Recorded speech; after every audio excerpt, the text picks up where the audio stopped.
Alam niyo ba, kapag nag-break kayo, tapos pinagkalat niya ang mga kasiraan mo, red flag ba ito? Sa psychology, may tinatawag na post-relationship aggression. Ayon sa research sa Journal of Social and Personal Relationships, kapag mataas ang galit at unresolved hurt pagkatapos ng breakup, tumataas ang tendency ng isang tao na manira o maglabas ng personal na impormasyon. May isa pang konsepto, reputation sabotage. Kapag nasaktan ang ego, may mga taong binabawi ang kontrol sa pamamagitan ng pagsira sa image ng dating partner. Ayon sa American Psychological Association, ang public shaming at social aggression ay anyo ng relational aggression. Hindi man pisikal, pero malakas ang psychological damage nito. Sa Pilipinas, ayon sa National Baseline Study on Violence Against Women and Children ng Philippine Commission on Women, isa sa mga common post-relationship behaviors ay paninira at harassment pagkatapos ng hiwalayan. Ngayon, red flag ba ito? Oo.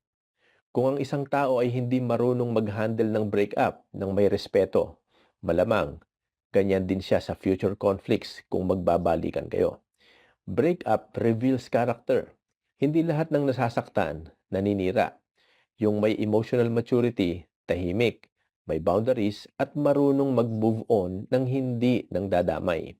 Kaya, tandaan, ang taong kayang sirain ang pangalan mo kapag tapos na ang relasyon ay hindi lang basta red flag, kundi warning sign kung paano siya magmahal. Masyadong nagmamalinis. Wala naman pong problema kung lahat naman po tayo nagkakasala.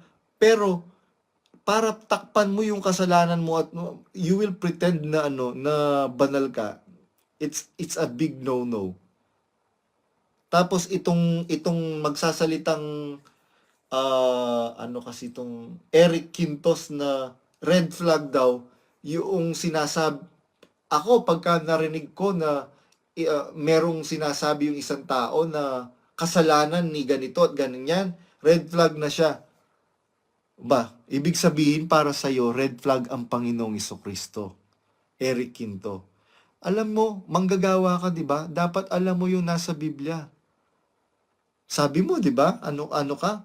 Banal ka? Kayo ang nagsasabi niyan. Kayong maliligtas, di ba?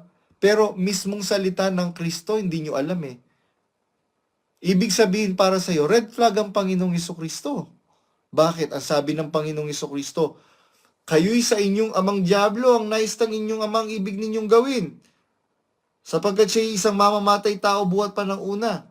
Kung nagsasalita siya, ay nagsasalita siya ng saganang kanya sapagkat siya isang sinungaling at ama nito.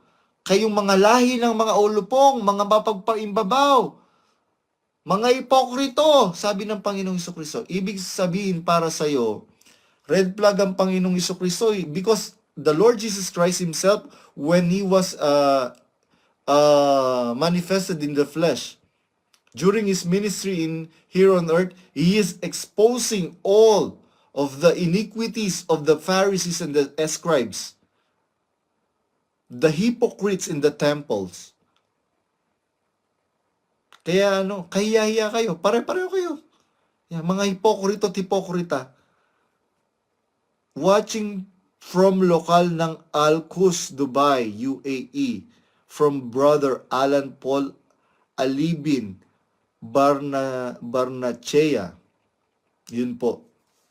Mga kapatid. So, natatawa ako dun sa mga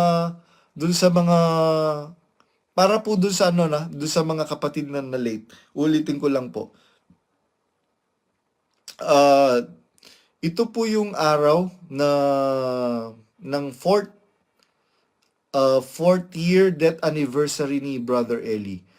Ang sabi ko nga po dun sa mga nagtatanong sa akin regarding kay Brother Eli, sabi ko kung ano man yung issue regarding kay Brother Eli, wala naman akong wala naman akong masasabi po doon. Unang-una, patay na po yung tao. He cannot defend himself. As for me, ang masasabi ko lang, kung siya'y masama, hindi ko yun alam. Isang bagay ang alam ko, hanggang ngayon, nananatili yun sa puso ko.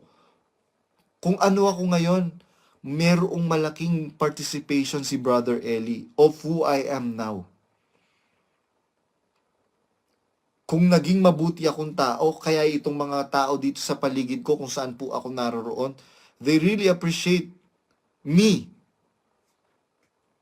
Yung pakikisama ko po sa kanila, kagaya nun, yung pinost ko pong video kanina, ano lang din po yun, mga guest lang din po doon sa hotel na pinuntahan namin.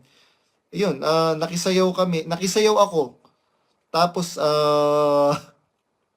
actually, hindi po ako nakisayaw eh. Nakikipalakpak lang po ako dun sa table namin. Bigla nila akong tinawag.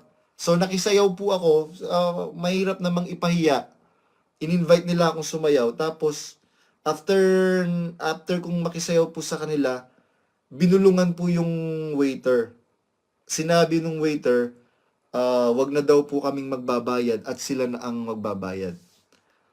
Kasi yung pong mga pakikisama na yan, natutunan ko po yan kay Brother Eli with all sincerity and honesty. Natutunan ko po yan kay Brother Eli. Kaya kung ano po, kung masama siya, may nagawa siyang kasalanan, etc., etc., hindi ko yun alam. Hindi ko po yun alam, mga kapatid. Isang bagay ang alam ko, kagaya nung bulag na pinadilat ng Panginoong Jesucristo. Kung ano ako ngayon, utang na loob ko una sa Diyos.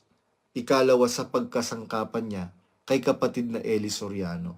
Kaya ako nagpapasalamat po ako sa Diyos, nakilala ko po yung kanyang mga salita na walang banto. Kasi, ano po ako, marami po akong sinuri before I entered this church. At hindi naman po ako, bata pa lang po ako, religyoso na po ako. Maka-Diyos na. Kaya yung pong pananampalataya ko, alam ko at ramdam ko sa pagkatao ko na hindi sampay bakod hanggang ngayon. Kahit na pinasama na ako ni Daniel Rason, until now, wala po akong galit sa puso ko. Ang nararamdaman ko po ngayon, hindi po galit, ang nararamdaman ko, awa sa aking mga kapatid kay Kristo. Ang sabi ng Biblia, sa aklat ng Apokalipsis, magsilabas kayo sa Kanya, bayan ko, upang wag kayong madamay sa Kanyang mga kasalanan.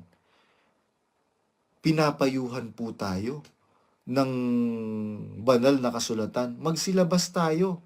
Anong paglabas ang atin pong gagawin? Manindigan tayo sa katwiran, manindigan tayo sa katotohanan, hindi po pwede na kung anong sabihin ng namumuno ni Daniel Rason, i-block na lang. Wala po kayong mababasa dun sa mga nag-aano-ano dyan na nangangatwi-ngatwiran dyan na wala po kayong mababasa sa Biblia na i-block. Wala pong utos na gano'n ng Diyos ang Panginoong Jesucristo. Manapa ang sabi po sa aklat ni San Judas, yung nag-aalinlangan, inyong kahabagan. Pati yung mga nasa apoy, inyong agawin sa apoy. Nananahimik nga ako dito eh. Nananahimik ako dito. At wala naman akong binabanggit na kung ano-ano, lalo na mga pangalan. Natural, magkakaroon ako ng point of comparison because I want, my intention is to enlighten your parents, Daniel Rason, particularly your impactitang nanay na si Beth Rason. Ano ang sabi ng mga matatandang kapatid sa panahon ni kapatid na Perez? Merong nakapagsabi sa akin, talagang masama naman ang ugali ni Beth Rason. Hindi po ba? Sabi nung isang matandang kapatid. Anong sabi nung ibang mga kapatid? Oo, masama naman tala ugali niyan. Kung hindi masama ang ugali mo, impactitang Beth Rason, ilang hakbang lang, every time na magpapasalamat yung mga matatandang mga kapatid, ilang hakbang lang ang iyong hahakbangin, nandun ka na sa stage ng chapel, bakit hindi mo magawa? Masyado kang feeling VIP.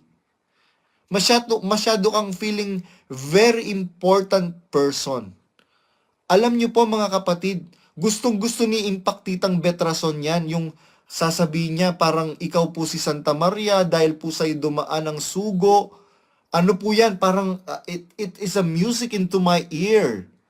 Ganun po mga kapatid. It is a music into her ears. Ganyan po ang gusto niya nitong si Impact Titang Betrason na ang gusto niya, lagi po siyang pinupuri, ang banal-banal niyo po, ang bait-bait niyo po, leche.